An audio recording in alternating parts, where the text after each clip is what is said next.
Lipids तो बड़ा आसान चैप्टर है लिपिड, अगर इसको समझा जाए तो। अब लिपिड्स क्या होते हैं? लिपिड्स हमारे पास एक्चुअली ऑर्गेनिक कंपाउंड्स होते हैं जो कि हमारे पास लिंक्ड होते हैं एस्टर लिंकेज के थ्रू। और ये एस्टर लिंकेज किसके दरमियान में बनता है? एस्टर लिंकेज हमारे पास बनता है लॉन्ग चेन फैटी एसिड के दरमियान में और हमारे पास अल्कोहल के दरमियान में।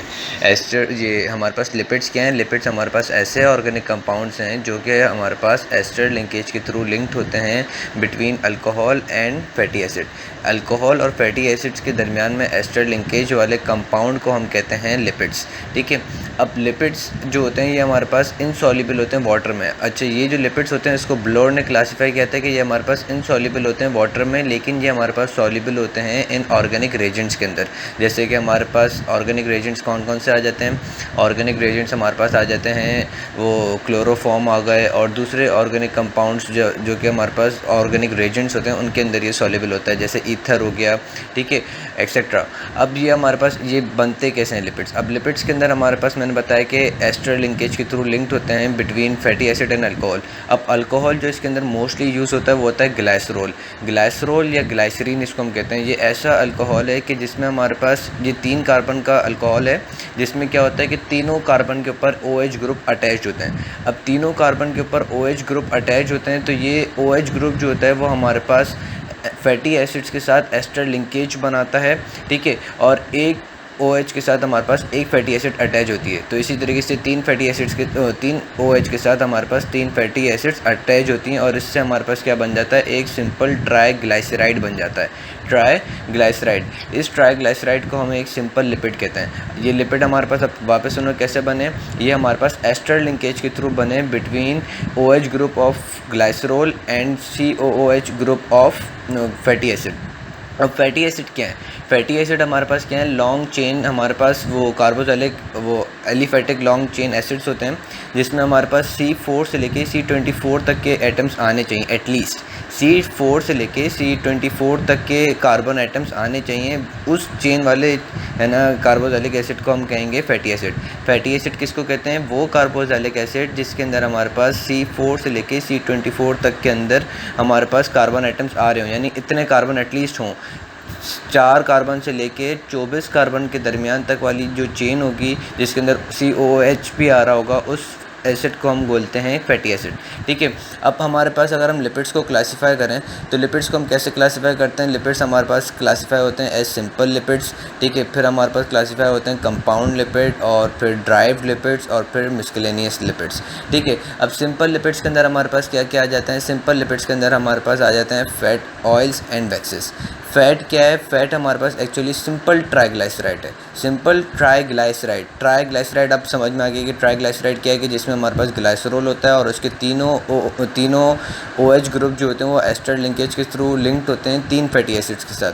ठीक है, अब ये जो फैट्स जो होता है वो फैट हमारे पास, फैट्स के अंदर जो फैटी एसिड होता है, फैट जो है जिस उसके अंदर जो फैटी एसिड्स की चेन होती है वो हमारे पास सैचुरेटेड होती है। फैट्स के अंदर जो फैटी एसिड की चेन होती है वो हमारे पास सैचुरेटेड होती है, यानी कि उसका कोई भी, उस फैटी एसिड के अंदर कोई भी डबल बॉन्ड नहीं होगा। लेकिन जो हमारे पास ऑयल्स होते हैं, ऑयल्स के अंदर क्या होता है कि जो फैटी एसिड की जो चेन है उसके अंदर हमारे पास डबल बॉन्ड होते हैं। ऑयल्स के अंदर क्या होता है कि जो फैटी एसिड्स की चेन है उसमें डबल बॉन्ड होते हैं, लेकिन फैट्स के अंदर जो फैटी एसिड की चेन है उसमें डबल बॉन्ड नहीं होते। तो ये हमारे पास फैट्स एंड ऑयल्स के हैं, ये हमारे पास सिंपल लिपिड्स के अंदर आ जाते हैं। ठीक है, उसके बाद क्या आता है? उसके बाद आती है वैक्सेस। अब ये वैक्सेस क्या है? वैक्सेस हमारे पास क्या होता है कि वैक्सेस भी हमारे पास सिंपल लिपिड्स के अंदर आते हैं, लेकिन इसमें ये होता है, इसमें हमारे पास अल्कोहल जो यूज़ होता है वो ग्लाइसरोल यूज़ नहीं होता।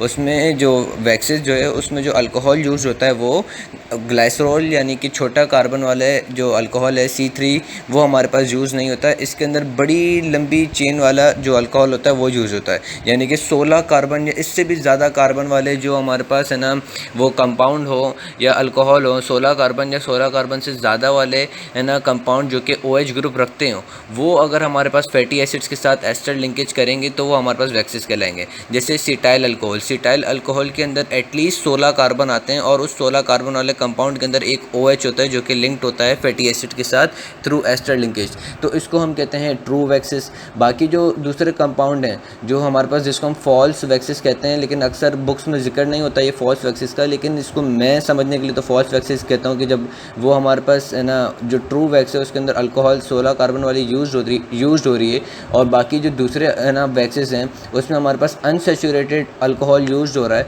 तो उसको हम फॉल्स वैक्सेस ही बोलेंगे ना। जब ऊपर वाले को ट्रू बोलते हैं तो बाकी वालों को फॉल्स ही बोलेंगे। तो खैर ये बुक्स में नहीं लिखा होता। तो ये जो दूसरे वाले जो हमारे पास ये वैक्सेस हैं जिसमें हमारे पास है ना अल्कोहल जो होता है वो कोई और चीज़ यूज़ होती है, उसमें क्या यूज़ होता है, उसमें अल्कोहल जो होता है वो अनसेचुरेटेड भी होता है, साइक्लिक भी होता है, लेकिन होता वो भी बड़ा ही है, मतलब लॉन्ग कार्बन चेन का ही होता है, लेकिन वो अनसेचुरेटेड होता है। जैसे कोलेस्ट्रॉल है, अब कोलेस्ट्रॉल भी एक्चुअली अल्कोहल है, ठीक है, उसमें भी OH ग्रुप प्रेजेंट होता है, लेकिन वो हमारे पास है ना उसके अंदर भी बहुत सारे कार्बन होते हैं, एटलीस्ट 17 कार्बन से तो ज़्यादा ही होता है, क्योंकि इसके अंदर स्टिरोल न्यूक्लियस होता है, ठीक है। तो 17 कार्बन से ज़्यादा होते हैं, लेकिन अनसेचुरेटेड होता है, रिंग स्ट्रक्चर होता है, लेकिन OH रखता है, तो अल्कोहल भी है। और फिर जब वो OH रखने वाला कोलेस्ट्रॉल फैटी एसिड के साथ एस्टर लिंकेज करेगा तो ये हमारे पास वैक्सेस कहलाएगी, ठीक है। इसी तरीके से विटामिन A है, ठीक है, विटामिन D है, तो ये जब हमारे पास कंबाइन होते हैं फैटी एसिड्स के साथ तो ये भी हमारे पास वैक्सेस के अंदर आ जाते हैं। अब वैक्सेस के एडवांटेज क्या हैं?